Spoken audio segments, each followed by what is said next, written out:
Inês, podes só confirmar que já está? Alguém pode confirmar que já conseguem ver? Está. Sem som. Tá. Pronto, obrigada.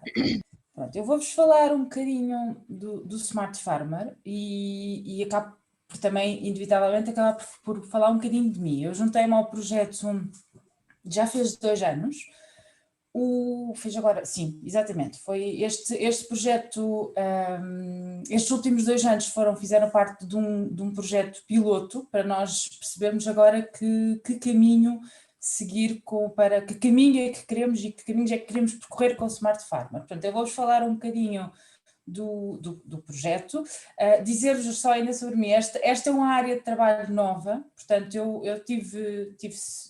a minha formação base tem aqui também uma componente na área alimentar. Eu fiz gestão hoteleira, onde tive contacto com as áreas da restauração, da produção alimentar, da enogastronomia também, portanto sempre estive de alguma forma ligada.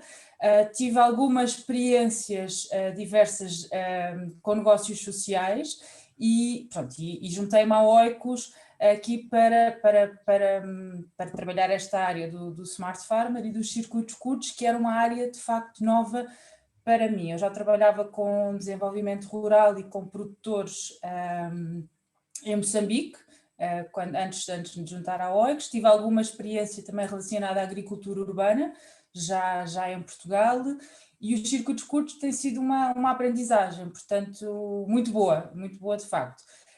Vou começar por apresentar um bocadinho e falar um bocadinho sobre a Oikos, é inevitável e também é importante para fazer o enquadramento do projeto e de porque é que este projeto surgiu. A Oikos é uma ONG, vou só falar um bocadinho porque não sei se todos conhecem o trabalho. São mais de 33 anos de projetos implementados, a maior parte deles em países em desenvolvimento. Aqui em Portugal, os projetos normalmente são mais na área da educação para a cidadania global e existe uma delegação em Braga que trabalha temáticas como a inclusão de jovens NEET e a promoção dos direitos humanos, e temos a sede em Queijas, em Oeiras, que é onde está a equipa que dá suporte a todos os projetos, seja a nível nacional, seja a nível internacional.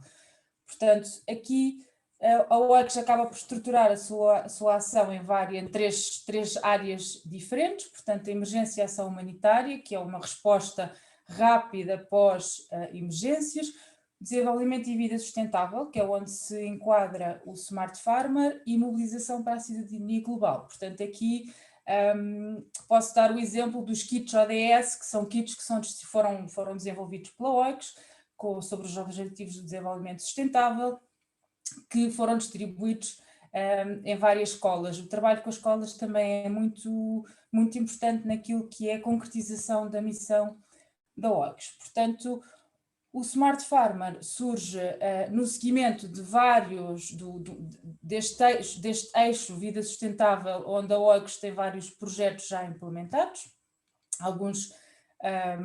Eu selecionei aqui alguns. Aqui em Portugal, se calhar, o que importa referir é o Integrar para Alimentar, que foi um projeto que terminou em 2016 e que pretendia articular aqui vários atores para a promoção de uma estratégia integrada de alimentação. Tivemos também um projeto que já terminou de ação de informação sobre circuitos curtos, onde foram feitas várias sessões com produtores a nível nacional, e o Smart Farmer surge neste contexto e nesta linha de trabalho que a Oikos tem vindo a executar ao longo dos anos. O Smart Farmer pretende aqui resolver são vários problemas e às vezes nós temos alguma dificuldade de dizer qual é que é o problema. Na verdade, o sistema alimentar enfrenta tantos problemas, eles são tão diversos que realmente nós queremos nos focar neste desencontro entre a oferta e a procura, e nos produtores que estão excluídos do mercado, ou que têm um difícil acesso ao mercado, e nos consumidores que querem comprar diretamente ao produtor, que querem saber a origem dos seus alimentos, querem saber quem é que está por trás da produção e que acabam muitas vezes por estar desencontrados, porque não há soluções, há muitas soluções e há soluções boas, mas é ainda difícil aos consumidores fazerem este encontro de uma forma fácil. Portanto, nós desenvolvemos o projeto para facilitar o acesso ao mercado por parte dos pequenos e médios produtores, em condições justas e sempre dando privilégio aqui a lógicas de proximidade. Portanto, no fundo, nós queremos combinar aquilo que é o circuito curto agroalimentar e combiná-lo com o comércio eletrónico. Portanto, sendo aqui a via de comercialização e distribuição, o comércio eletrónico. E o objetivo sempre da Oikos maior é mostrar que é possível criar aqui um modelo de consumo alternativo, assente num modelo de negócio, portanto, sustentável e viável ao longo do tempo. Portanto, um modelo alternativo não só de consumo, mas também de se fazer negócio. Portanto, eu vou dar aqui, e de como, através aqui da tecnologia e do desenvolvimento de uma plataforma que possa ser utilizada em prol de um melhor sistema alimentar. Aqui eu fiz, isto é uma seleção do Reino Unido, das várias plataformas e das várias ferramentas digitais que são usadas em todo o país, para realmente, pelos produtores, por forma a facilitar os seus processos de gestão e de relacionamento com os seus clientes. Há várias metodologias, há vários formatos de comercialização, alguns que se aproximam da ASMAP, outros que se aproximam daquilo que é o modelo do Smart Farmer, que é um modelo em que há uma intermediação, há um serviço que é prestado e há uma comissão que é cobrada por cada venda feita através da plataforma, que é o que acaba por, ao longo do prazo, sustentar o próprio negócio, não nesta fase ainda, mas será esse o objetivo a longo prazo. Portanto, o objetivo aqui sempre foi desenvolver esta ferramenta e colocá-la ao dispor dos produtores e dos atores que estão nos vários territórios onde o Smart Farmer poderá ter atuado. Eu não sei quem é que se lembra da primeira versão do Smart Farmer, mas houve uma primeira, esta é a segunda versão da plataforma. Houve uma primeira versão da plataforma que falhou, houve de facto várias complicações do ponto de vista tecnológico. A primeira solução foi desenvolvida com o apoio da Fundação Vodafone, a quem nós muito agradecemos. Quando a solução foi entregue, houve realmente um esforço do lado da Oikos de identificação de parceiros nos territórios, de identificação de produtores, de começar a desenvolver uma metodologia de como é que o projeto poderia ser gerido e implementado ao nível dos territórios. A visão sempre foi que a Oikos seria o coordenador a nível nacional do projeto, que faria aqui toda a manutenção da plataforma, que trabalharia a área do marketing para promover a plataforma, e depois em cada território onde o Smart Farmer tivesse implementado, haveria então um responsável local que articularia as relações com os produtores a nível local, aproximando-os então dos consumidores. Portanto, esta primeira versão ela foi lançada em 2016, houve 2016. Houve vários testes que se seguiram ainda durante o ano 2016 e 2017, mas de facto não foi possível implementar esta plataforma porque ela tinha um conjunto de falhas tecnológicas que a Oikos não conseguiu ultrapassar. Além destas dificuldades do ponto de vista tecnológico, também do ponto de vista da logística, havia um conjunto de constrangimentos e a solução que estava implementada, ainda que tivesse sido possível colocar de facto a plataforma a trabalhar, precisaria também de muitas melhorias. Portanto, nesta altura o projeto ficou em stand-by, portanto ele ficou aqui durante algum tempo parado. Não havia também recursos para continuar a avançar com o projeto na altura, portanto o que se fez foi tomar a decisão de o parar ou interromper pelo período de tempo necessário até que fossem então novamente alavancados recursos para que ele voltasse a funcionar.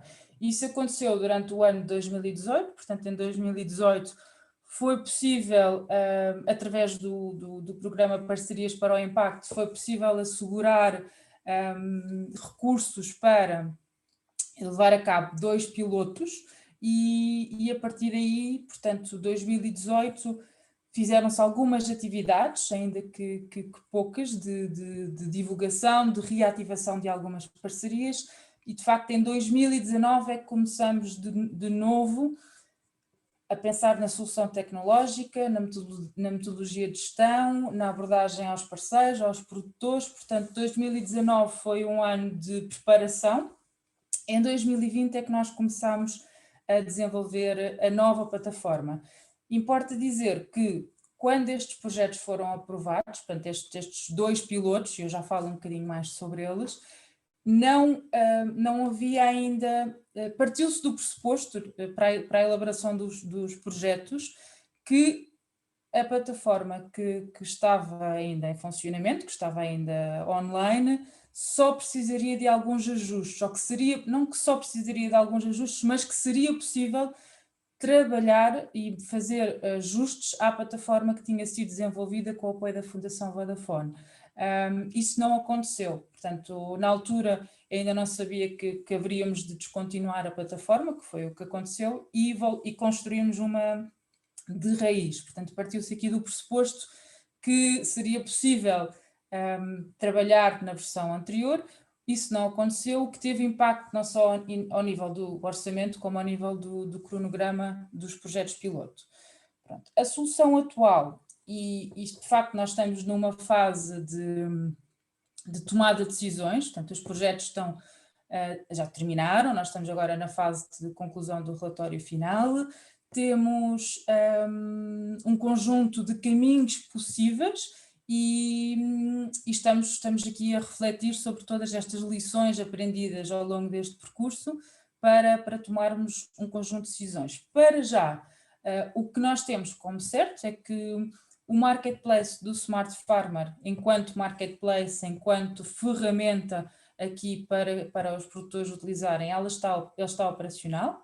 Portanto, os produtores podem se registar de forma autónoma, abrir a sua loja e começar a vender diretamente aos consumidores. Portanto, eu também já falo um bocadinho mais sobre como é que isto tudo se processa. Portanto, o marketplace está a funcionar. Em termos de processos operacionais, também portanto, está a funcionar. Temos soluções de logística para um conjunto de fluxos. Pronto, eu já falo um bocadinho sobre isso.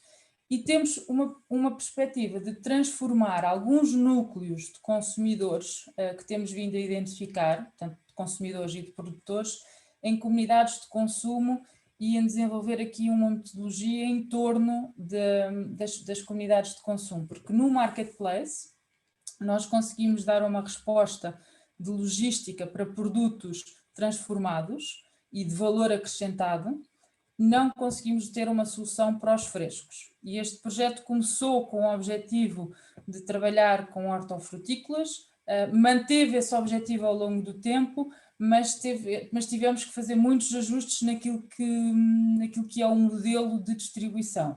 O marketplace, o objetivo é que ele passarmos a trabalhar só com transformados, e aqui podemos ter produtos e produtores de todo o país a vender para consumidores de todo o país. Portanto, privilegiamos aqui uma proximidade e uma garantia da origem dos produtos, não é? Os consumidores sabem a quem é que estão a comprar, de onde é que vêm os produtos, mas não há aqui uma proximidade, ou nem sempre há uma proximidade geográfica. Portanto, a abordagem aqui do marketplace provavelmente será esta, e temos um conjunto de ajustes a fazer, não ao nível da tecnologia, mas ao nível de quem é que são os produtores que estão agora a comercializar produtos. Portanto, há aqui um conjunto de coisas que ainda temos que alterar. Esta perspectiva das comunidades de consumo esta sim privilegia lógicas de proximidade e consumo local. E nós temos alguns casos, temos 2 casos pelo menos que temos vindo a desenvolver, dois pilotos dentro deste grande piloto, um para abastecimento de frescos em Lisboa, com um produtor parceiro da zona do Oeste, e um no Fundão, com a comunidade de consumo do Fundão. Esse ainda não está a operar, ainda não está em funcionamento, mas está a ser desenvolvido. Aqui, o objetivo é a distribuição a nível local. E para que a distribuição aconteça a nível local, é preciso, primeiro é preciso um responsável pela operação a nível local, e é preciso também criar os fluxos logísticos ajustados a essa operação. Normalmente é preciso identificar um ponto que sirva como entreposto, onde os produtores vão entregar os produtos, e os consumidores, e que sirva ao mesmo tempo de ponto de recolha, onde os produtores vão levantar os produtos. Normalmente também é sempre necessário uma viatura, e já podemos falar um bocadinho mais sobre isso a seguir.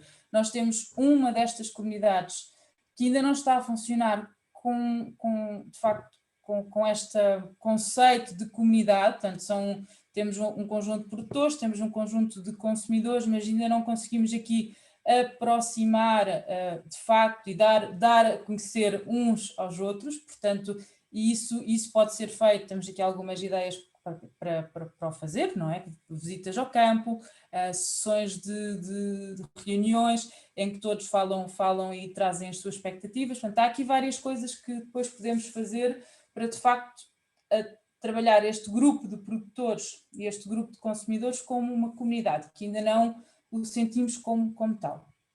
Pronto.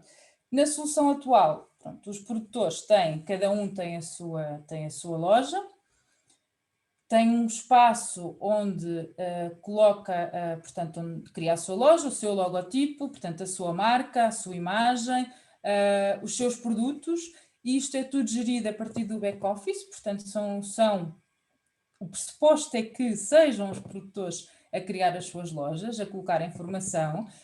Em alguns casos, uma porcentagem reduzida, isso acontece. No último ano nós acabámos por dar muito suporte a esse nível, e muitas vezes fomos nós a criar a loja, a colocar os produtos, a tratar da imagem, em alguns casos até a tirar fotografias. Portanto, também teve aqui depois alguns impactos ao nível da nossa capacidade de dar resposta a outros desafios. Portanto, aqui é um exemplo de uma loja. O produtor tem um espaço, portanto, aqui é um espaço breve onde ele partilha um bocadinho sobre o seu projeto, e depois tem aqui um espaço que é o Sobre Nós, onde ele pode detalhar um bocadinho mais a sua história.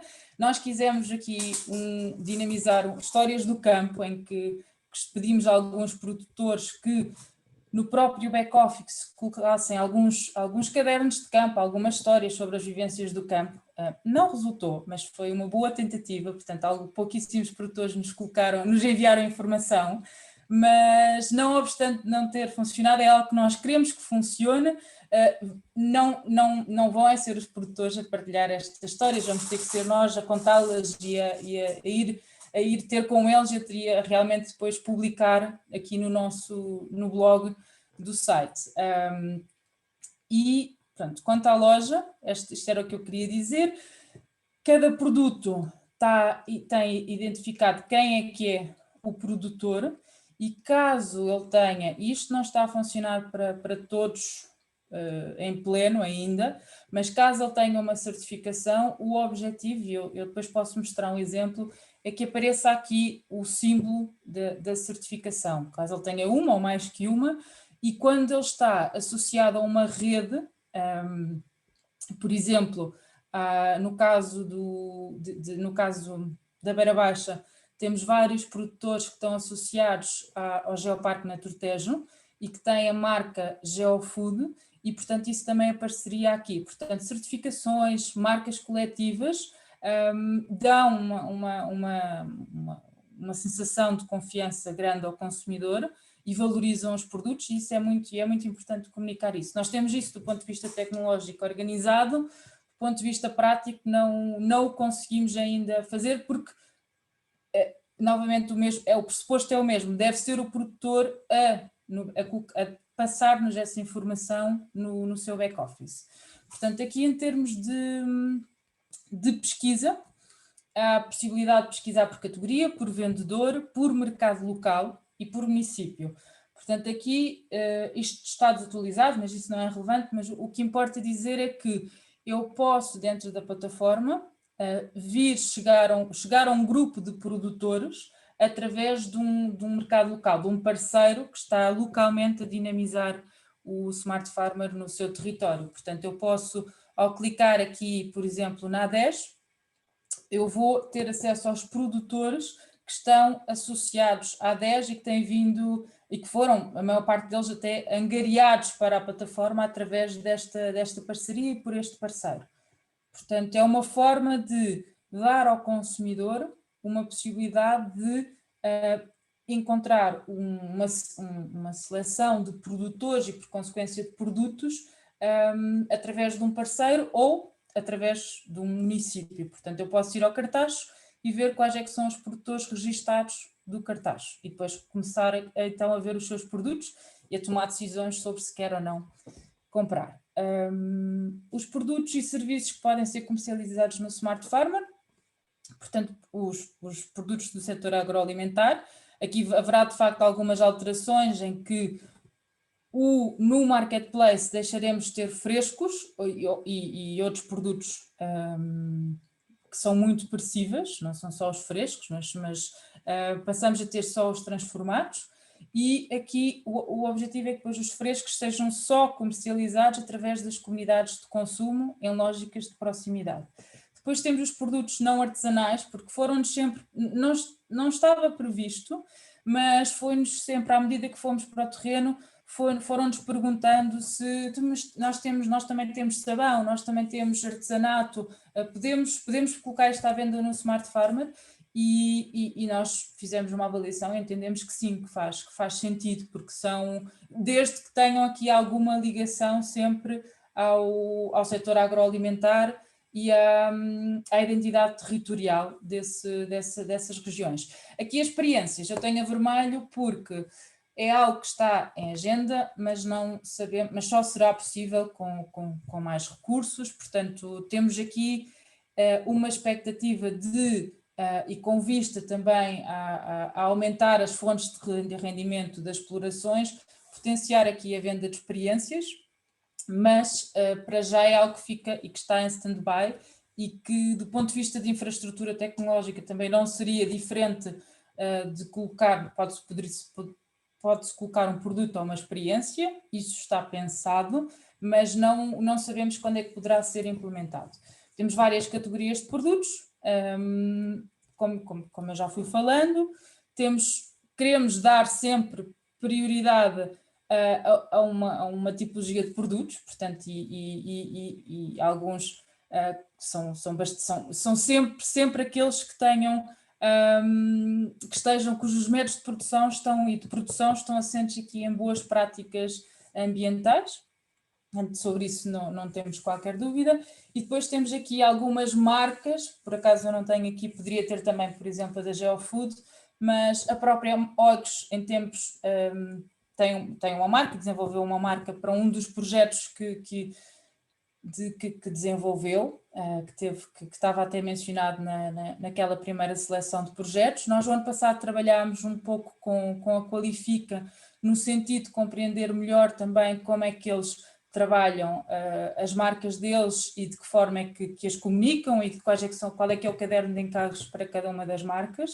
E temos também aqui em vista, no futuro, ter produtos do comércio justo. Nós temos também na OGS um outro aqui oriundos de países em desenvolvimento.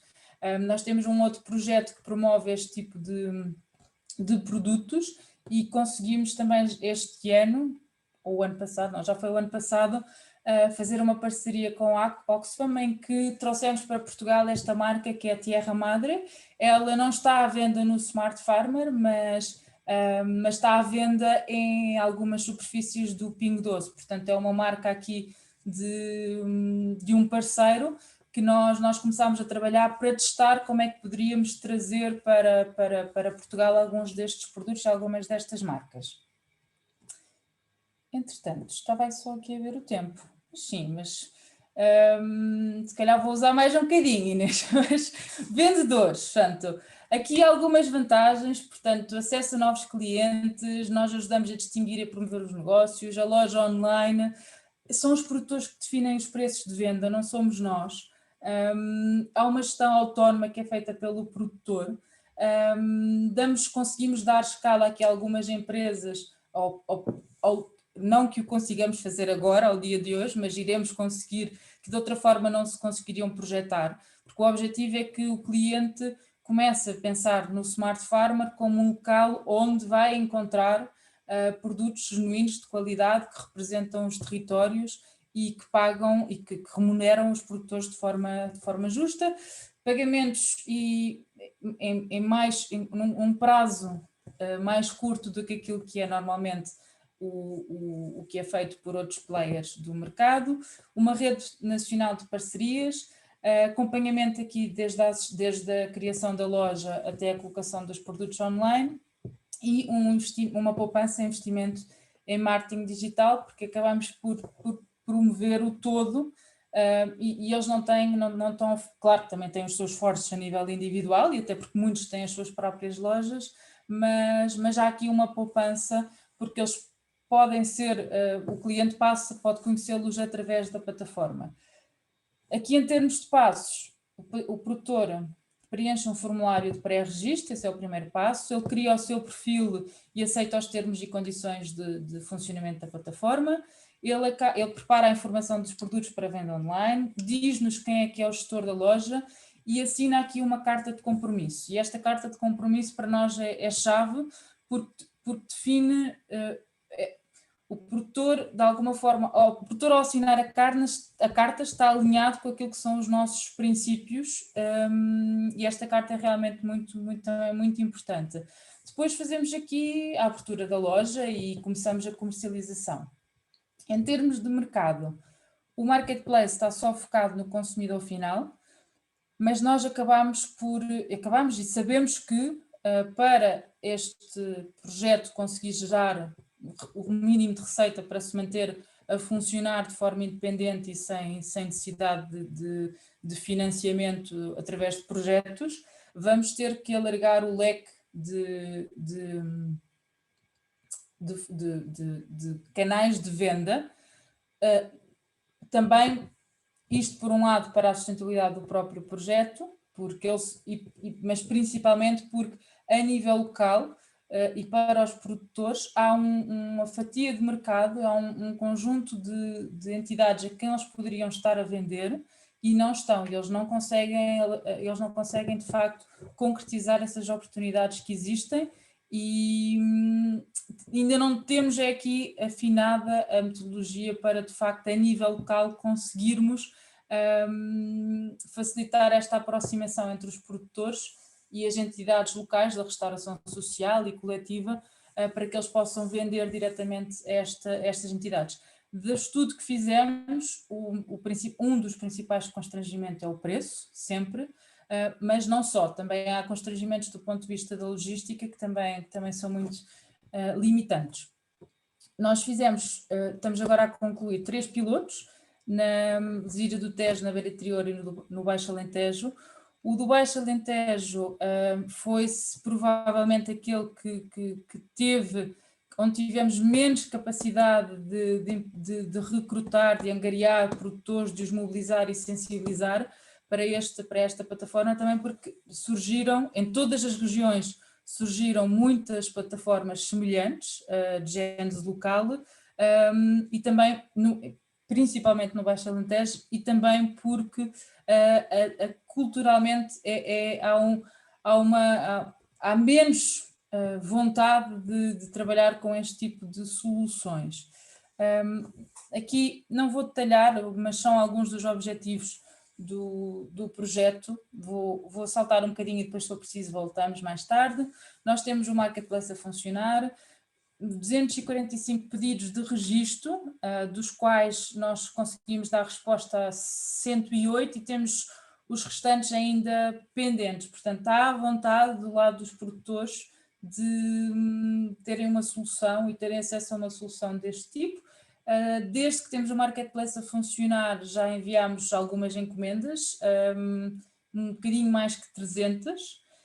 Temos aqui uma perspectiva de avançar e transformar alguns núcleos, algumas bolsas de produtores e consumidores em comunidades de consumo. Nós adaptámos a estrutura de gestão, mas no ano passado, e vamos ter que adaptá-la novamente, porque ela ainda não está 100% a funcionar. Nós, num momento inicial, definimos que cada território ia ter um Smart Farmer local.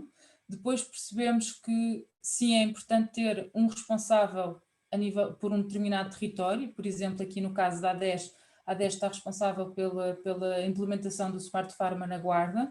Depois percebemos que, portanto, os recursos que são necessários para dinamizar um território tão grande são elevados, portanto fragmentámos um pouco mais e desenvolvemos uma lógica de food hubs em que outras associações mais pequenas geriam uma rede de produtores procurando integrá-los na plataforma e aproximá-los do mercado. Conseguimos que esse modelo funcionasse o ano passado em alguns casos na beira interior, mas ainda com muitas dificuldades e sempre muito relacionado aqui aos recursos e ao esforço que é necessário, não só para mobilizar os produtores, como para lhes dar formação, para os integrar na plataforma, para os ajudar depois a posicionarem-se para começarem a vender. Pronto, e aqui o Food Hub tinha, portanto, uma relação direta e de proximidade com um pequeno grupo de produtores. Cada Food Hub ficaria responsável por um pequeno grupo de produtores. Temos uma rede de municípios que assinaram uma ficha de adesão e comunicaram e divulgaram Smart Farmer nos seus territórios. Alguns realmente promoveram sessões de apresentação, facilitaram-nos contactos e há aqui todo um processo em curso para ativarmos e gerirmos de uma melhor forma estas relações que foram iniciadas. Desenvolvemos aqui algumas atividades de promoção, neste caso um ciclo de webinars onde os webinars contavam com a participação de produtores que davam a conhecer produtos e consumidores também que passavam então a conhecer estes produtos, onde demos também muita prioridade a promover projetos também locais, portanto sempre em rede. Fizemos algumas iniciativas tais como feiras e mercados digitais, portanto transformámos mercados digitais e feiras que não aconteceram durante o ano passado em feiras e mercados digitais. Estes são 2 exemplos, este agora ainda a decorrer, o Mercado da Terra, a Feira da Páscoa, e a Feira Digital do Vinho e do Pão foi em parceria com o município do Cartaxo, para dar resposta ao cancelamento da feira que não teve lugar o ano passado. O ano passado conseguimos também fazer uma boa campanha com cabazes de Natal, portanto conseguimos fazer distribuição de produtos através da venda de cabazes de Natal. Foi a primeira vez que o fizemos, portanto há de facto muita vontade de nessa altura do ano, sim, as vendas aumentam neste ramo, mas há de facto muita vontade do consumidor, nós sentimos isso em comprar e apoiar o produtor através da compra. Então vou-te pedir para...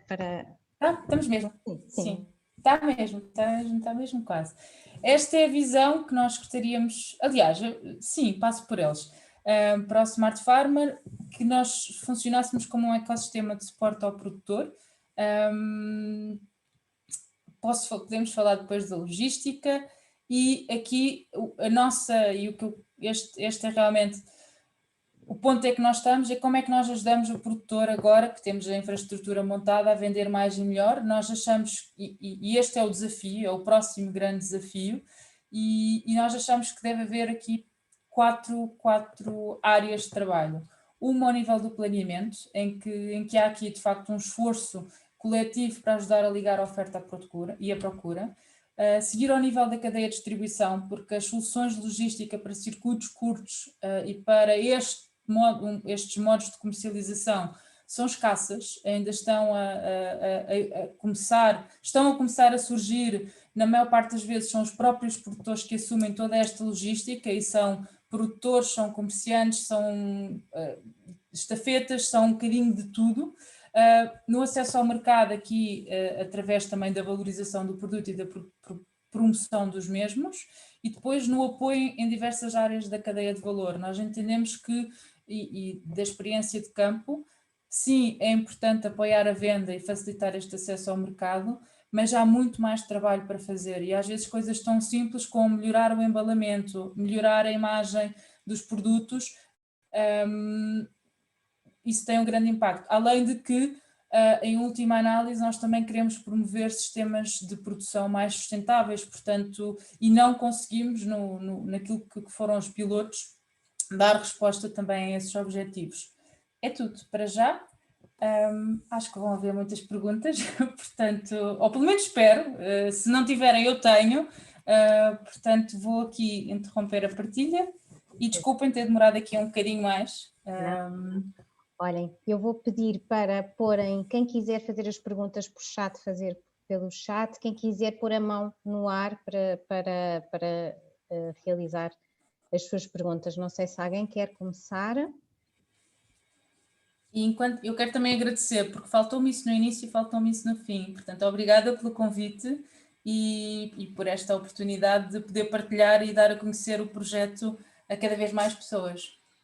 Olhem, olha, a Iva tem uma questão. Boa. Força. Não é tanto uma questão, porque acho que o que nos pediram é para tentar ajudar ou encontrar soluções para o projeto. Obrigada, Rita. O projeto é muito interessante. O modelo de negócio penso que está bem montado, mas eu não sei se vocês estão a colocar a questão certa para encontrar soluções. Iva, peço desculpa, é que o Luciano está a partilhar. Pronto, já não está. Ok. A questão, vocês colocam a questão como ajudar o produtor a vender mais e melhor. Eu acho que vocês têm que colocar a questão em como incentivar o consumidor a consumir nestas plataformas. E para isso é preciso conhecer um bocadinho mais o e-commerce e perceber a lógica do e-commerce. Em Portugal, não é um problema do vosso projeto, é um problema que outros projetos, outras plataformas têm. O e-commerce ainda não é, ainda é uma forma muito residual de comprar. E num inquérito que eu lancei há pouco tempo sobre comportamentos de consumo durante a pandemia, aumentou um bocadinho a compra, mesmo de produtos alimentares, através do e-commerce, mas muito menos do que noutros países europeus. E, portanto, há aqui uma resistência do consumidor a comprar nestas plataformas, e eu penso que terão que investir mais aí, tentar perceber porque é que o consumidor não consome tantos produtos. Não é tanto, claro que ajudar o vendedor, mas isso é mais uma questão técnica, e as questões técnicas por vezes são mais fáceis de resolver. Depois há uma questão de comportamento de consumo que é mais complexa. E que tem a ver com realmente o facto das pessoas hoje em dia, e em Portugal, as pessoas preferem pegar, mexer, virar, ver, não sei o quê, tocar os produtos antes de comprar. E ainda há alguma resistência à compra online. Portanto, eu penso que, ou pelo menos deixar as duas questões, mas eu não focava apenas em como ajudar o vendedor a vender mais, e eu criava uma outra questão e focava-me também numa outra questão, como incentivar os consumidores a entrarem nestas plataformas e consumirem também desta forma em lojas virtuais. Como digo, em Portugal o comércio eletrónico tem um peso muito, muito residual, e portanto é uma questão estrutural, não tem apenas a ver com o vosso projeto, e é preciso ideias inovadoras. Aquilo que vocês falaram, que era de levar as pessoas ao campo, os próprios consumidores, ou seja, há que criar elos, ligações. As pessoas têm que perceber que estão a comprar o produto do Sr. António, mesmo que não vejam o Sr. António na plataforma, mas é o azeite do Sr. António, ou os enchidos, ou o queijo da beira do Sr. Manuel, por exemplo. É preciso criar esta ligação de maior proximidade para começar a dar coesão e a dar força a estas comunidades de consumo, e sobretudo para incentivar as pessoas a comprar. De resto, eu penso que o modelo do projeto é interessante, tudo ele está bem estruturado. Quando vocês falam que vão dedicar-se sobretudo ou vão centrar-se em produtos transformados, não sei, uma outra opção de venda serão as comunidades de imigrantes portugueses que estão espalhados no mundo.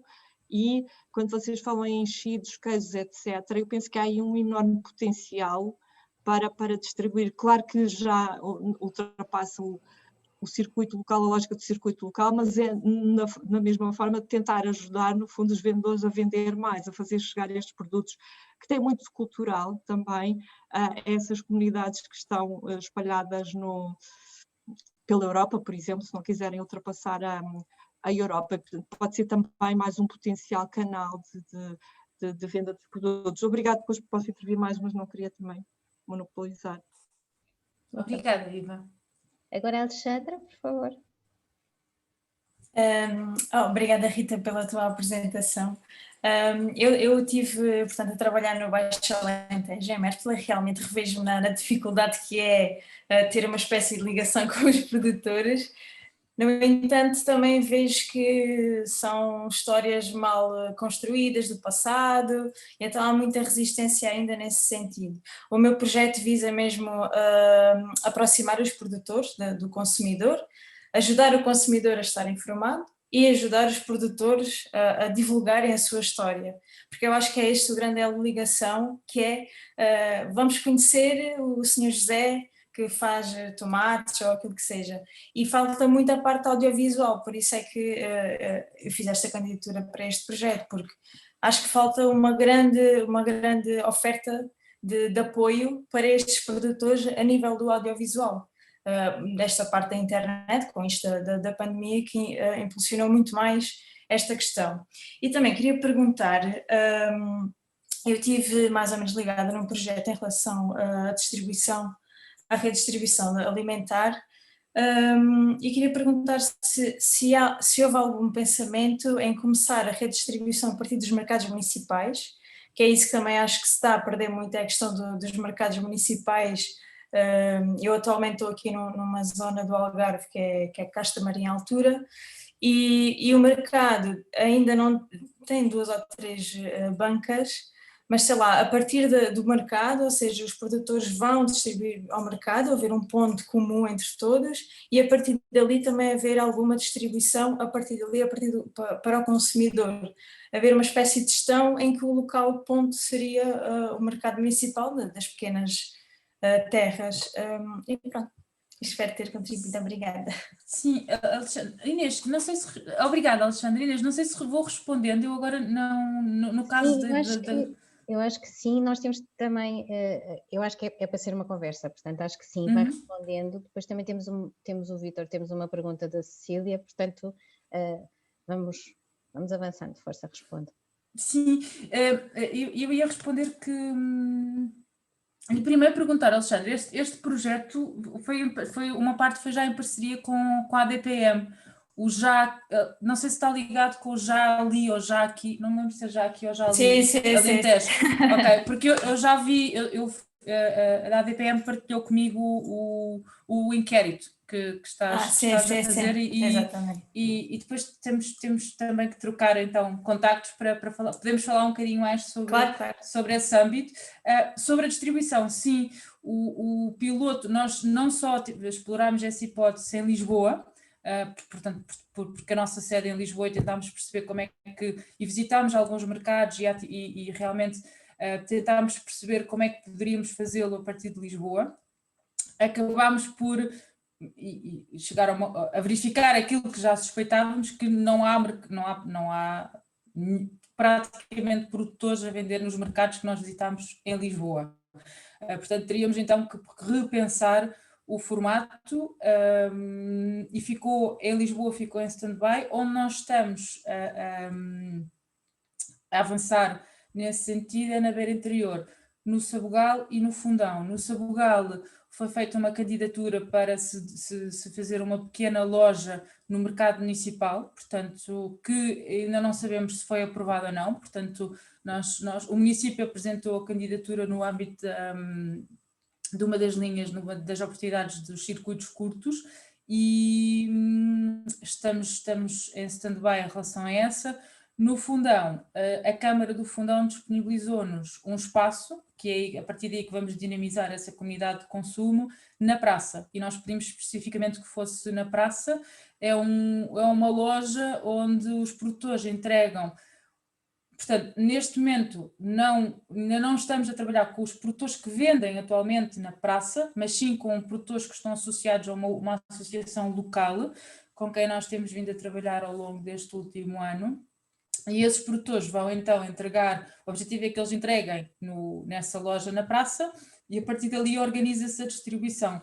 Portanto, sim, esse é um modelo que nós ainda estamos a testar para perceber exatamente o que é necessário para ele poder funcionar. Mas, por exemplo, na última sessão, no último encontro, o exemplo do à noite no mercado deixou-me muito inspirada, porque é uma coisa que é simples, à partida, à primeira vista é simples, é claro que há muito, não obstante haver muito trabalho de organização por trás, mas é uma coisa simples e que pode potenciar aqui esta alteração de comportamento que a Iva referia há pouco, porque eu posso não estar disponível para comprar online sem conhecer o produtor, mas se eu tiver uma relação prévia com aquele produtor, se eu tiver tido contacto com ele numa visita, numa ação no mercado, numa feira, se calhar eu já vou estar disponível para e até o farei, mas pronto, para responder que sim, que isso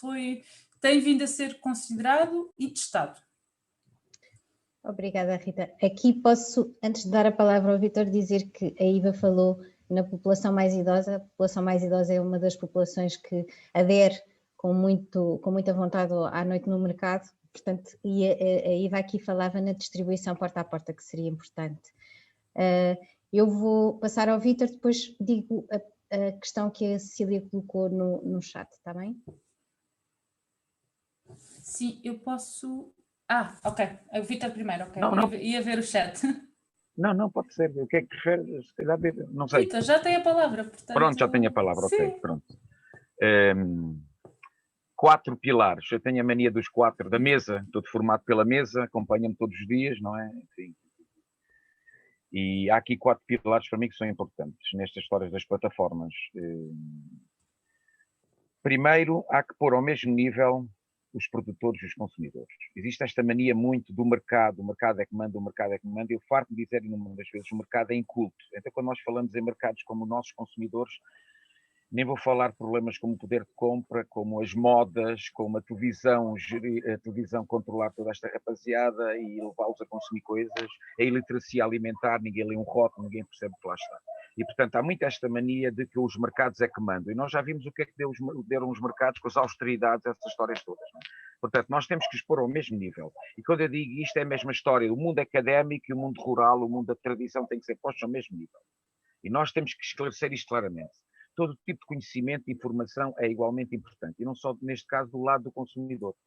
Primeiro aspecto. Isso tem a ver com o segundo, que é a educação e a formação dos consumidores. É algo que nós temos que apostar verdadeiramente. E não somente através de notícias da televisão e de modas e de outras histórias assim que tais, não é? Outro aspecto, o terceiro aspecto, tem a ver com menos envolvimento dos produtores. Eu estou cada vez mais a ser um agricultor e estou envolvido desde longa data com pequenos agricultores, até nomeadamente com este abastecimento às cantinas escolares e o PROVE, em Évora, e por favor, os produtores, quando gostam, sobretudo, quando gostam de ser agricultores, não gostam muito de sair das suas, até porque é muito exigente o campo, as suas atividades são muito exigentes, e não gostam de estar a preencher papelada e outras histórias que tais. Portanto, é muito importante que haja aqui uma estrutura que faça, que eles, enfim, trabalhe por eles, está bem? Eu quero estar junto dos meus animais, junto das minhas plantinhas, essa coisa toda, está bem? Portanto, não nos esquecemos deste terceiro aspecto. O último aspecto que é importante nas plataformas, e eu já nem falo de outras situações de maior proximidade, que é o controle disto tudo, não é? É porque, sabendo, e eu não tenho problemas em utilizar a palavra, o chico espertismo tipicamente latino, português, do Mediterrâneo, do sul da Europa, seja o que for, existe em todo lado também, é aquela história de nós tendencialmente tentarmos enganar o próximo antes que o próximo nos engane, não é? E, portanto, esta história de modos de produção, proveniência das matérias-primas, a qualidade, o controle, o que é local, há aqui um conjunto de coisas que é importante ter-se presente, não é? Portanto, estes 4 pilares me preocupam, está bem? Muito obrigado. Obrigada, Vítor. Obrigada. Ok, então a Cília diz que no seguimento dos comentários da Iva gostaria de saber qual o perfil do agricultor que está presente na plataforma e que relação com o agricultor tipo português. E igualmente saber qual o perfil de quem compra. Julgo que esta compreensão permitirá melhorar a lógica do modelo e agradece a apresentação. Eu também gostava de saber, juntando, quais são os produtos que têm mais saída. Portanto, vocês já venderam, já houve 300 encomendas, mais de 300 encomendas, junto aqui à pergunta da Cecília, quais são os produtos que têm mais procura no Smart?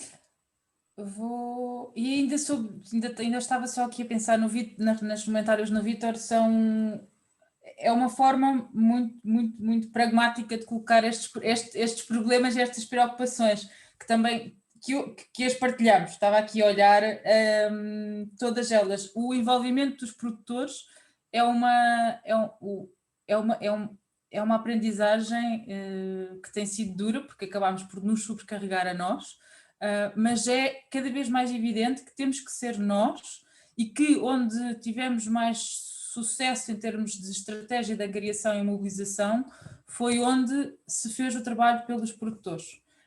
E nós sentimos isso.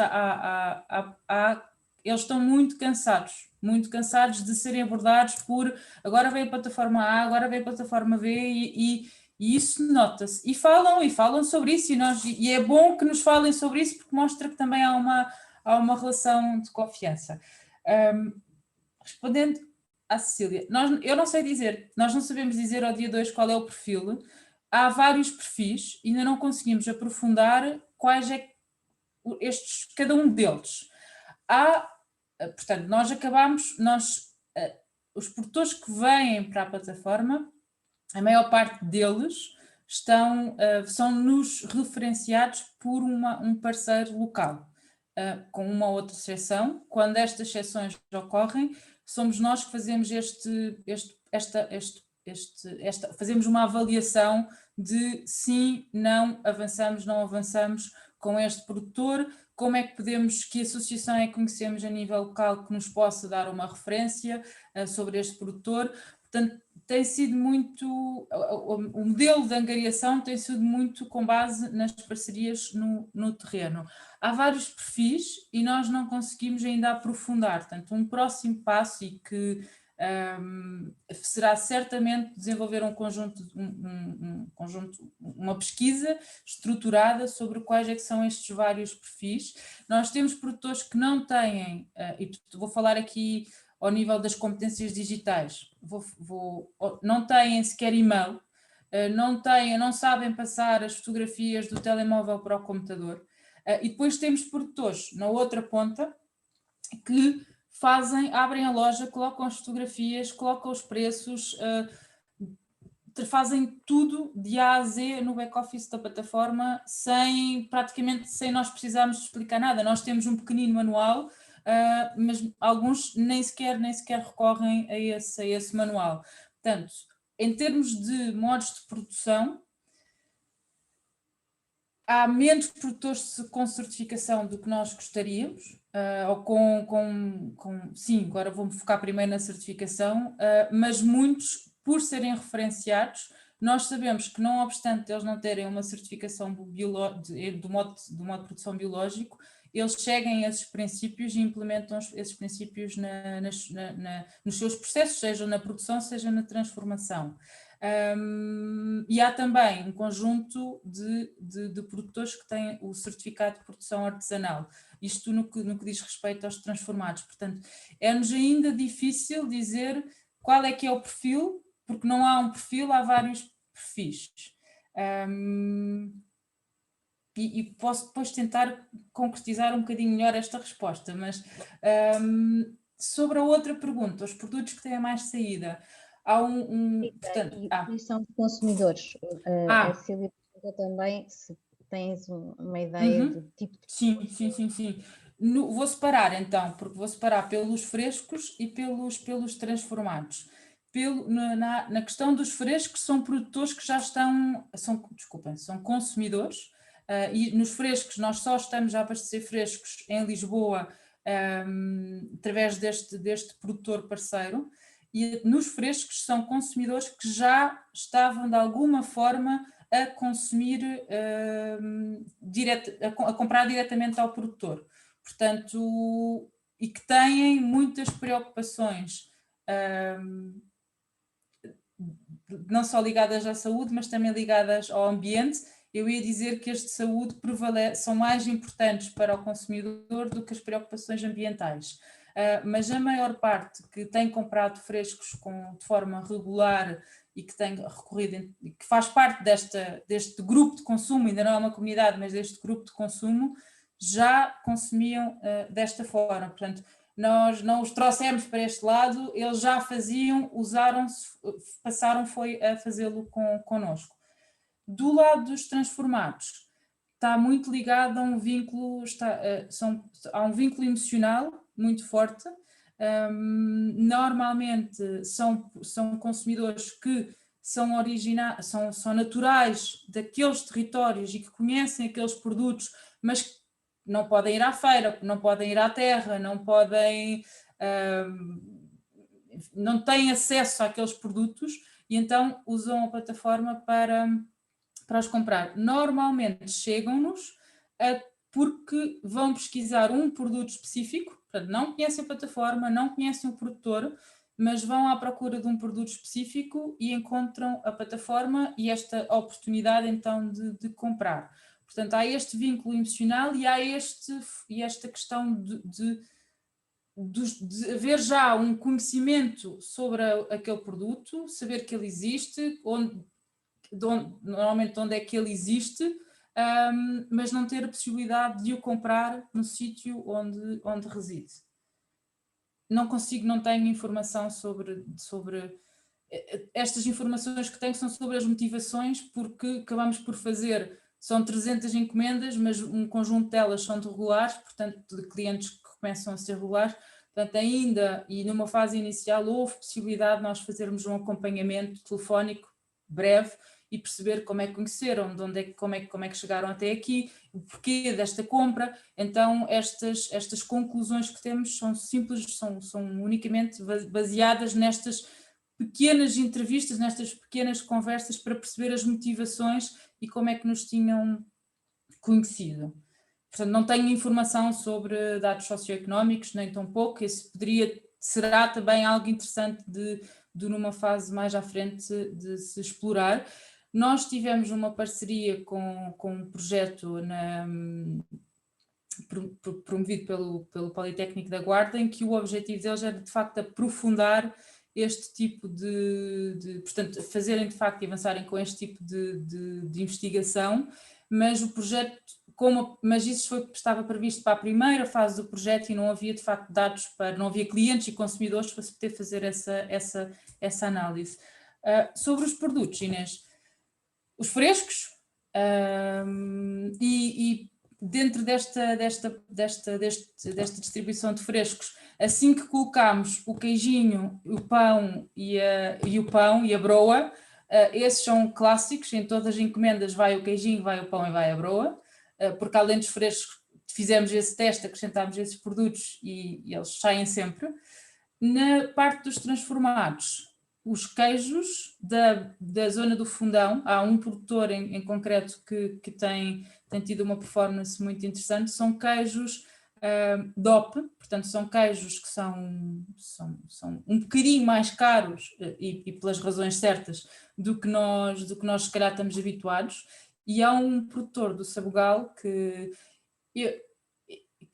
sim, este vínculo emocional é muito, nota-se muito, que tem bucho e tem outros enchidos que são só tradicionais daquela região, e ele é de facto o que vende mais na plataforma. E ainda bem, porque ele também é um dos primeiros e esteve connosco sempre, e ainda bem que ele agora consegue ter esses resultados. E depois alguns vinhos, sim, depois, sim, são estes três: enchidos, queijo e depois vinho, por esta ordem. Os azeites, nós não temos uma oferta ainda muito grande, mas eu tenho a certeza que há um grande potencial de crescimento no segmento dos azeites. Boa. Olha, vou passar, obrigada, Rita, para não derraparmos muito no tempo. Temos o Luciano e depois temos uma pergunta da Linda também no chat. Portanto, Luciano. O Luciano está sem som. Agora, sim. Desculpe, Rita, eu carreguei sem querer o share screen aqui, aquela hora. Bom, Rita, quero fazer uma pergunta, até dialogando um pouco com o que o Vitor falou, né, da questão dessa ditadura do mercado, que a relação entre produtores e consumidores deve ser uma relação mais horizontalizada, que eles compreendam ambos o lado do outro, né? E eu tenho uma questão a colocar que eu fiquei em dúvida se é pertinente para o continente europeu, mas a sua última resposta até me colocou que sim, e até a fala do Vitor, que assim, o que nós temos, a dificuldade que nós temos no Brasil, né? Os produtores são muito bons, produzir eles sabem, mas a gestão do negócio pós-colheita que é o problema. Então, o trabalho que a Oikos faz é um trabalho muito interessante porque dá um auxílio naquilo que o produtor tem mais dificuldade, que é a gestão do negócio. Agora, tem uma coisa que é muito difícil, que a gente se depara com muitas dificuldades, que é a gestão da escala. Por exemplo, o produtor tem um tipo de encomenda que ele, para honrar essa encomenda, não adianta ele pensar isso na hora da colheita, ele vai ter que pensar isso lá no plantio. Quantos pés de alface ele tem que plantar por semana para ele ter escala lá na colheita? Esse tipo de planejamento, ou de planeamento, como se fala cá, ele é muito difícil quanto menor for a escolaridade, né? Obviamente que existem exceções, né? Tanto para um lado quanto para o outro. Tem pessoas bem formadas que têm esse tipo de dificuldade, tem pessoas que não têm praticamente leitura e têm essa habilidade, mas não é a regra, né? E aí, te ouvindo, Rita, me parece que esse tipo de situação pode ser também factual em Portugal. O que eu pude observar durante 50 visitas de campo nesse um ano de pandemia, apesar da pandemia conseguir visitar 50 explorações, é que ainda existe também em Portugal, como no Brasil, uma quantidade enorme de produtores só com o primeiro ciclo do ensino básico. Né? E isso que a Rita falou agora há pouco, eu também observei no campo, a dificuldade com as plataformas digitais. Então, assim, como resolver esse problema? Porque o trabalho da Oikos é um trabalho maravilhoso, mas é fora da propriedade. Mas para poder viabilizar esse trabalho, tem um trabalho que deve ser feito dentro da propriedade, que depende muitas vezes de um aconselhamento técnico, que é como fazer o planeamento do plantio para poder honrar essa escala que vai vir no futuro próximo, de 2, 3, 4 meses, para poder não faltar com um compromisso com o consumidor. Então, a orientação que a gente tem feito no Brasil, muitas vezes, nesses casos, é fazer feira livre no começo, porque eu tenho um excedente, o que eu tiver de excedente, eu vou comercializando, e dessa relação com o consumidor eu vou aprendendo a importância de ter, né? Tem um produtor que me diz assim, eu tenho que ter alface, tomate e cenoura, porque essa é a salada básica do brasileiro. Se eu tiver alface e tomate e não tiver a cenoura, ele vai na banca do vizinho, né? Comprar, porque é isso que atrai a venda de outras coisas, ter o básico disponível na venda dele. Então, acho que isso é importante, queria saber como é que vocês tratam essa questão. Outra coisa, eu já falei bastante, mas é a questão dessa certificação de origem que é muito cara e elitista, né? Numa relação entre produtor e consumidor, numa relação de proximidade, o selo não é necessário. É necessário que existam mecanismos que garantam que o produto é de qualidade, que é biológico, que respeita as questões trabalhistas e tudo mais, mas não necessariamente precisa de um selo. Isso vai aparecer, viu, Inês, no meu estudo, um pouco sobre isso, e eu fico à disposição de um outro momento expor como é o sistema brasileiro que não exige selo, né? Que isso é muito importante também para valorizar produção de qualidade, sem necessariamente encarecer o processo com a certificação. É isso. Obrigado. Obrigada, Luciana. A Inês, se calhar, ia responder que nós estamos muito... Provavelmente o grupo tem interesse. Eu não falo pelo grupo, estou a falar por mim, porque nós já temos aqui em vista já está em vista analisar os sistemas de acreditação, os sistemas de garantia participada, para perceber como é que eles podem ser implementados, como é que podemos implementar no Smart Pharma. Nós temos um compromisso com o Fundão de desenvolver um sistema de acreditação do circuito local, e temos de facto isso em vista, porque tem que se dar uma garantia, e nós temos, antes de dar a garantia, nós temos de ter a garantia, e agora voltando ao ponto 4 do Vítor, deste controle, nós temos de ter a garantia de que quem está a cumprir um conjunto de práticas, e para poder dar essa garantia também aos consumidores. Sobre o outro ponto, isto liga com dois pontos daquilo que eu expus. Com o modelo de gestão, e o modelo de gestão nós fomos diminuindo a escala. Havia um gestor responsável por um determinado território, por um conjunto de municípios, passámos a ter associações locais que trabalham ao nível municipal e já têm um âmbito territorial menor, e estamos a chegar à conclusão que provavelmente precisamos de um responsável, uma pessoa, não necessariamente um técnico especializado na área agrícola, mas uma pessoa que apoia, que está responsável por um grupo muito pequenino de produtores e trabalha com eles, não sabemos qual é o número, e que trabalha com eles em proximidade, assumindo uma parte das funções no que diz respeito ao apoio à gestão e à comercialização. Nós não nos perspectivamos numa posição, pelo menos no âmbito deste projeto, de dar o apoio técnico à produção. No entanto, isso liga então com o primeiro ponto de como é que podemos ajudar os produtores a vender mais e melhor, que é nesta ligação entre a oferta e a procura. Nós podemos trazer informação, e nós fizemos isso na Beira Interior, nós podemos ir às IPSS, à restauração coletiva, social ou não, e perceber quanto é que vocês estão a comprar, quanto é que vocês estão, pronto, a que preço é que compram. Ok, será que é possível fazermos um negócio a nível local? Ok, sim, então vamos assumir um compromisso antes do plantio, e vocês vão assumir o compromisso de comprar de nos comprar estas quantidades.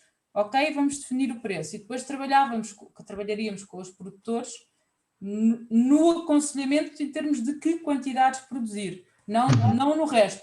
Mas isto, nós temos alguma experiência interna a fazer isto em países em desenvolvimento.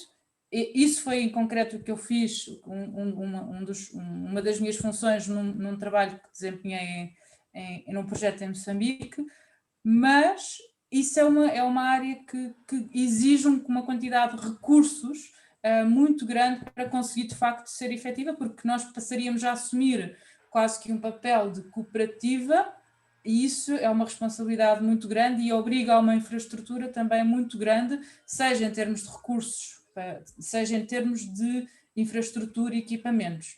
Pronto, porque se nós passarmos uma informação ao produtor de que há esta oportunidade de compra e este produtor, este consumidor comprometeu-se a comprar, nós temos que, independentemente do que aconteça, e claro que isto pode ser tudo contratualizado, nós temos que assumir que vamos fazer o escoamento daquele produto, não só porque o produtor avançou com a colheita, mas também porque há o risco de haver desperdício alimentar, que também não faz sentido. Portanto, é complexa essa área. Nós colocamos neste eixo 1 de ligar a oferta e a procura, mas temos também que nos salvaguardar naquilo que é a nossa ação depois no terreno.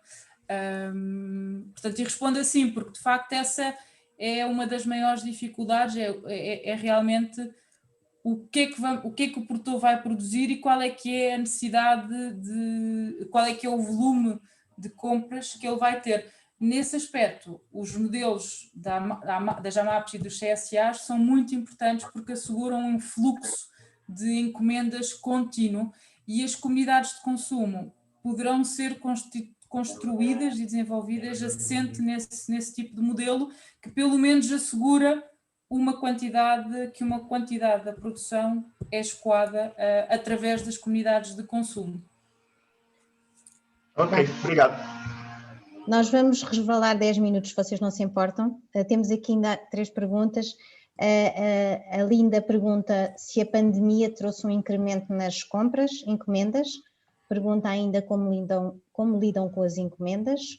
Compras em quantidades pequenas, por exemplo, um queijo da serra, 2 ou 3 frascos de doce ou um ramo de sal. De salsa.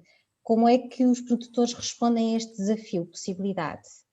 E depois temos ainda também outra questão, e temos o Vítor, portanto, eu propunha irmos até às 10h40, até às 11h40 e fechávamos às 11h40, acabávamos para prepararmos a próxima e resvalávamos aqui 15 minutos, se vocês não se importam. Pode ser? Ok. Então, Rita, respondes, faz favor. Sim. Aqui às questões da Linda. Sim. Nós não tínhamos a plataforma a funcionar antes da pandemia, portanto não há um histórico pré-Covid. Nós tínhamos o nosso cronograma desenhado para lançar um bocadinho antes do que lançámos. Nós só conseguimos lançar em maio, no final de maio, esta nova versão, para não há um histórico antes. Portanto, houve este, portanto, não posso responder à questão do aumento. No que diz respeito às encomendas, estes casos que eu falava, os enchidos, o queijo, o vinho, somos nós que tratamos da logística, ou seja, há uma encomenda, o produtor recebe uma notificação em como chegou uma encomenda. Nós depois contactamos o produtor a dizer esta encomenda está paga, está tudo confirmado, queremos agendar a recolha, podemos agendar a recolha para amanhã, normalmente é para o dia a seguir, podemos avançar, o produtor diz que sim, normalmente depende dos produtores, alguns fazemos isto por e-mail, outros fazemos por telefone, mas damos esse passo. Somos nós que reservamos a transportadora vai recolher diretamente na morada, no armazém do produtor e vai entregar diretamente ao cliente. Nós que temos a gestão da plataforma vamos recebendo notificações ao longo do processo, as quais vamos comunicando ao cliente. Portanto, no momento da recolha eu recebo uma notificação e uma referência da recolha daquela encomenda, envio ao cliente, o cliente acompanha o percurso daquela encomenda até a encomenda chegar até ao cliente. Quando a encomenda é entregue, nós voltamos a receber uma notificação. Isto funciona segundo um pressuposto que é o produtor que prepara a encomenda para expedição. É ele que a condiciona numa caixa, que foi ele que comprou, portanto esse custo está do lado do produtor. Ele tem que colocar nessa caixa uma etiqueta, que é a etiqueta da transportadora, que somos nós que enviamos, e um documento que acompanha, que é uma guia de transporte que acompanha aquela mercadoria. Portanto, isto em termos práticos. Há produtores, a maior parte deles funciona, aliás, todos eles têm vendas realizadas, estão muito bem com esta questão de serem eles a preparar, porque alguns deles têm as próprias lojas, vendem noutras plataformas, portanto isto não é nada de novo para eles. Há uma produtora que agora recentemente em conversa nos disse, bem, o que eu queria mesmo era que vocês viessem buscar o produto e novamente encontrar aquilo que dizia o Vítor e tratassem do resto, passam aqui, levam o produto e a partir daí é convosco, põem na caixa, fazem esse trabalho todo, porque eu não quero ter esse trabalho, não me faz sentido ser eu a ter esse trabalho. O que também nos deixou novamente a refletir sobre qual é que deve ser o nosso papel e se uma produtora deste tipo se faz sentido, porque ela se faz sentido se não trabalhamos com este tipo de produtores ou se criamos uma infraestrutura onde ele possa ir entregar o produto e nós tratamos do resto. Mas tendo em conta que é um projeto descentralizado, esse tipo de abordagem com vários entrepostos a nível local também tem o seu conjunto de custos e pressupõe que alguém a nível local seja responsável por assumir essas tarefas. Portanto, acho que respondi às duas questões. Sim. Se me permite, Rita, peço desculpa. Sim. A minha questão era mesmo só também relativamente ao custo, porque imagino que quem quer encomendar apenas 2 frascos de doce, estou a pensar, não é? Do ponto de vista do custo associado a esta logística, seja vosso, seja do produtor, provavelmente não compensará e poderia até encarecer o produto, mas à partida o preço já está estabelecido quando a pessoa vai comprar, ou tem os portos depois associados. Os portos são associados, os portos são São adicional, acrescidos. São são acrescidos. adicional e aparecem no Ok. carrinho de compras. Aí Ok. a dificuldade que nós temos, a grande, é quando um cliente, e isso nós estamos a trabalhar com uma pessoa que tem aqui mais conhecimento nesta área do comportamento da jornada de compra, e o nosso desafio aqui, vou só voltar um bocadinho atrás, é quando o cliente adiciona no carrinho, porque não percebe a lógica de funcionamento do marketplace, e adiciona num carrinho um doce, um mel e um azeite de 3 origens diferentes. Exatamente. Isso o que nós aprendemos agora com a análise de outras plataformas é que, em termos de marketplace, nós estamos alinhados com as demais, com outros concorrentes, se falarmos concorrentes, todos adicionam este custo é um custo que é cobrado ao cliente e não ao produtor, o produtor não tem custo nenhum associado a este envio. O que nós queremos desenvolver, e já está a avançar, daí eu estar a explicar que estávamos a trabalhar com alguém que tem muita experiência nesta jornada de compra no comércio eletrónico, é incentivar o consumidor a comprar mais, uma quantidade mínima. Nós tivemos isso no início e depois removemos. Ou seja, eu vou colocar no carrinho um doce, eu vou pagar 5 euros pela entrega. Mas se eu comprar 20 euros àquele produtor, se calhar, se nós diminuirmos o nosso ganho e o produtor diminuir o seu ganho, nós conseguimos pagar o transporte, e o transporte não é imputado ao cliente, é-nos imputado a nós, para incentivar não só o aumento das vendas e das compras aos produtores, mas também uma diminuição, uma eficiência né? E uma percepção do consumidor de que não está a pagar portos. Porque quem está habituado ao comércio eletrónico entende e sabe e compra, e depois há vários perfis, aqui há pouco eu não aprofundei, mas nós podemos não ter o perfil ainda 100% definido de quem é que nos compra, mas estudamos os perfis de quem compra online, e há um tipo de perfil que está habituado, sabe como é que funciona, percebe perfeitamente que tem portos associados, isso para ele não é um impedimento.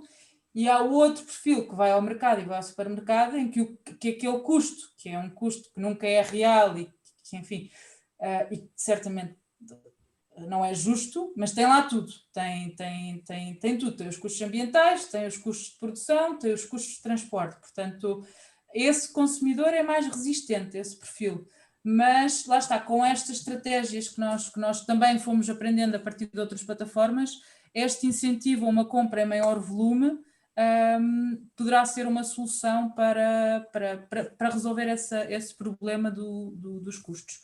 E desculpem, estou-me a alongar um bocadinho nas questões, mas são todas questões pertinentes e claro. Importantes. Olha, então é assim, muito telegraficamente vou pedir para que tu responderes à Iva, que diz que dá um contributo para além de fazer questões, e um outro aspecto relevante para aumentar o sucesso do vosso trabalho, do vosso projeto, é tentar perceber o que a vossa plataforma acrescenta em termos de valor às que já existem, ou seja, como se podem diferenciar face às outras, e também qual é o vosso público-alvo. Eu acho que essa é a questão fundamental aqui, até onde é que vocês querem ir, aquilo que os consumidores pretendem, os produtores pretendem, até onde é que vocês podem ir, e tem que ser por aí o vosso caminho, não é? Portanto, é difícil preparar projetos sem definir o público-alvo. Por exemplo, do lado dos produtores, só os orgânicos, só os que ainda não estão noutras plataformas. Do lado do consumidor, os consumidores urbanos, locais, internacionais. Portanto, vocês têm que, eu acho que estão a tentar ir a tudo ao mesmo tempo e depois é difícil porque não vão conseguir, vão dispersar, percebes? Está um bocado disperso, é a sensação que dá o projeto. Não sei se queres responder à Iva, no fundo a Iva dá-vos aqui pistas para a vossa reflexão. O Vítor também... Obrigada, não tenho que responder, era só um contributo para a Rita pensar, tudo bem. Sim, e eu posso responder já rapidamente. Em primeiro lugar, agradecer, e sim, concordo. Nós tínhamos vários públicos, e quando lançámos a nova plataforma e nos sentámos a definir os vários públicos, eles são demasiados, foi uma questão também, é uma questão que está, tem a ver com a visão que se quer, mas nós sabemos que temos que diminuir, e diminuímos muito porque no marketplace e nas comunidades de consumo nós decidimos, ok, verificámos IPSS, verificámos restaurantes, verificámos até alguns outros tipos de clientes, vamos só trabalhar consumidor final, ponto. E agora, dentro do consumidor final, ainda temos que refinar muito qual é o tipo de consumidor final. Portanto, sim, eu estou 100% de acordo e isso são contributos mesmo muito importantes. Vítor, queres terminar tu telegraficamente? Já baixei a mão e tudo, portanto vai ser rápido, telegraficamente. Não, até um pouco, fazendo um pouco até o que disse o Luciano, mas não só. De facto, há aqui alguns aspectos muito rápidos. Um deles é que, de facto, nós não podemos esquecer que aqui em Portugal nós padecemos de um problema que é o individualismo também. Os produtores são muito individualistas também e não tem muitas vezes a ver com o nível cultural, certo? É a forma portuguesa de atuar, não é? E não nos esquecemos também do isolamento dos agricultores. Os agricultores estão no campo, estão isolados, estão afastados uns dos outros. Uma plataforma destas deve dar alguma resposta nesse aspecto. Segundo aspecto, rápido, foi mencionado o planeamento da produção, o aconselhamento técnico, a extensão rural, digamos, tudo isso. É importantíssimo, mas chama a atenção que não andemos com a mania que é tudo feito remotamente. Porque eu podia falar-vos de casos, pessoas estão enfiadinhas em casa, não vão sujar as botinhas e estão a fazer aconselhamento aos agricultores, proteção remota. E sobre isso eu podia contar-vos N histórias, mas não temos tempo, certo? E até há aqui uma coisa que é importante, é como se define o preço. E já não falando do que é o preço, do que é o custo, eu conheço muitos casos em várias áreas da atividade em que as pessoas definem um preço porque outros o definiram por ele e depois, quando descobrem ao fim do ano, tiveram a perder dinheiro desde sempre, porque os fatores de produção, a escala, tudo isso, a matéria-prima, os custos não são iguais, não é? Portanto, aqui há um apoio que deve ser dado para definir o que é isto e depois explicar, obviamente, aos consumidores que se calhar pagam mais por esta e por esta razão, não é? Certo? Terceiro aspecto, esta história da certificação, somos um país louco por selos e prémios, toda a gente adora um prémio, toda a gente vai comprar, esquecem-se que há prémios em todo o lado do mundo para os vinhos portugueses, mesmo que não levem uvas, encontrarão sempre um sítio na Albânia, na Turquia, no Liechtenstein ou nas Ilhas Vanuatu, onde haverá um prémio. E, portanto, nós temos a caminhar para que isto não seja um negócio, não venha encarecer, e porque é que tem que ser os que fazem bem a pagar e os que fazem mal não precisam pagar por selos por nada dessas coisas, não é? Portanto, quem faz bem não devia pagar. E, portanto, tem que ser portas abertas, a proximidade, e tem que ser sistemas de garantia participada ou participativa, como nós quisermos. Último aspecto, fala-se do desperdício, e esta história do desperdício, há uma forma clara de tratar do desperdício. É retomarmos as formas tradicionais de conservação dos alimentos que se fazia antigamente e que desapareceram. Quem é que seca tomate já? Quem é que seca frutos? Quem é que faz estes aproveitamentos todos hoje em dia? Ninguém faz, simplesmente, não é? E, portanto, eu terminava só que é um número simbólico, este o 13, que é um número muito bíblico.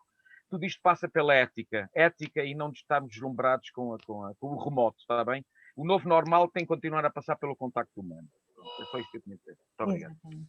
Olhem, vamos então acabar, fechar. Rita, eu não sei se tu queres fazer um comentário breve. Por mim, terminávamos, que era fazíamos aqui um resval de 15 minutos.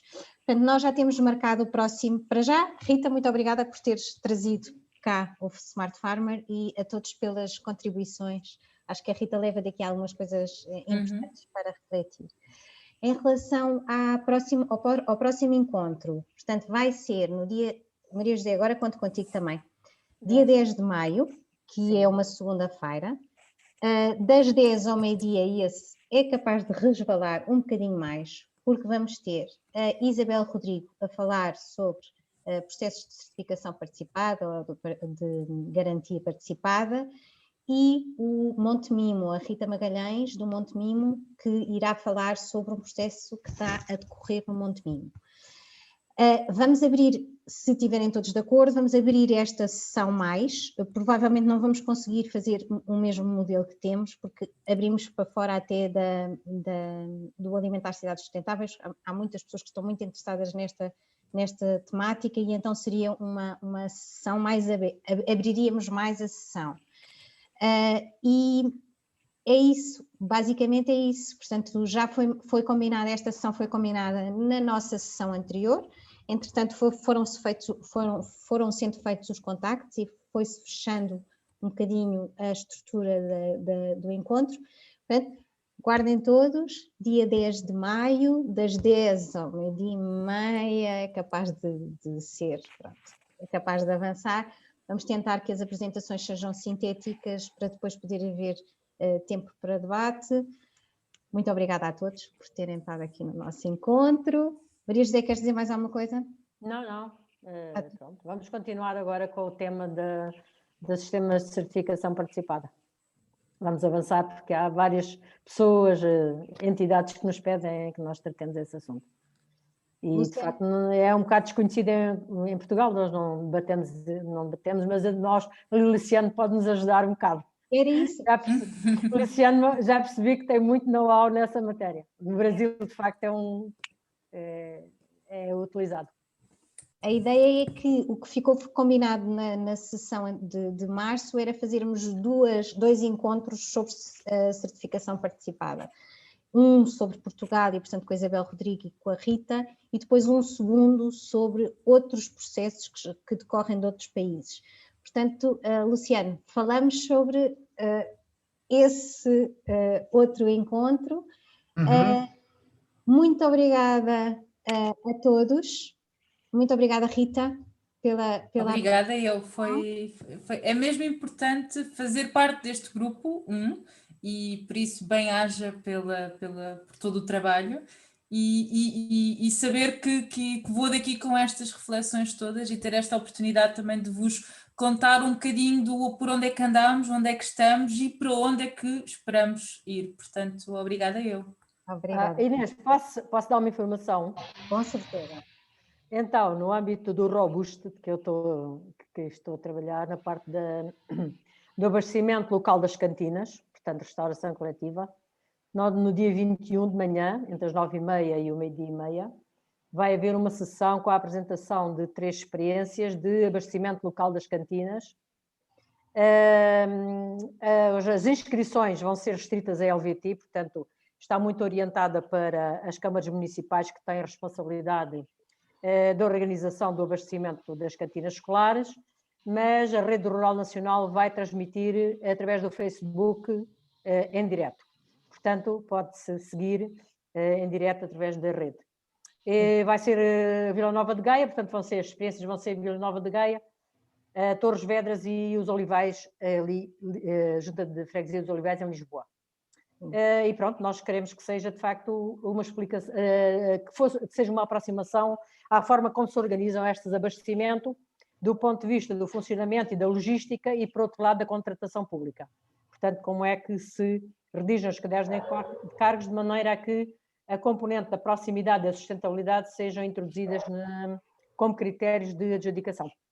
Boa. Maria José, quando é que é? Dia 21 de manhã, entre as 9h30 e o meio-dia e meia. Olhem, já agora, então, em jeito de final, nós estamos a fazer um ciclo de conferências no âmbito dos encontros da primavera agroecológica, do Primaverae, e vamos ter a nossa segunda tertúlia, ciclo de tertúlias, desculpa, não é de conferências. A nossa segunda tertúlia vai ser esta quinta-feira, dia 15, sobre circuitos curtos. Vamos ter a Maria José, vamos ter o professor Tibério, vamos ter a vice-presidente da Câmara de Torres Vedras, a engenheira Laura Rodrigues, e a Liliana Pinto, da Agrinemos, para nos falarem um bocadinho sobre não só os conceitos associados aos circuitos, a história, e depois dois exemplos de circuitos curtos, tanto a nível municipal como a nível de uma produção. Portanto, a Liliana faz parte das AMAPs, irá falar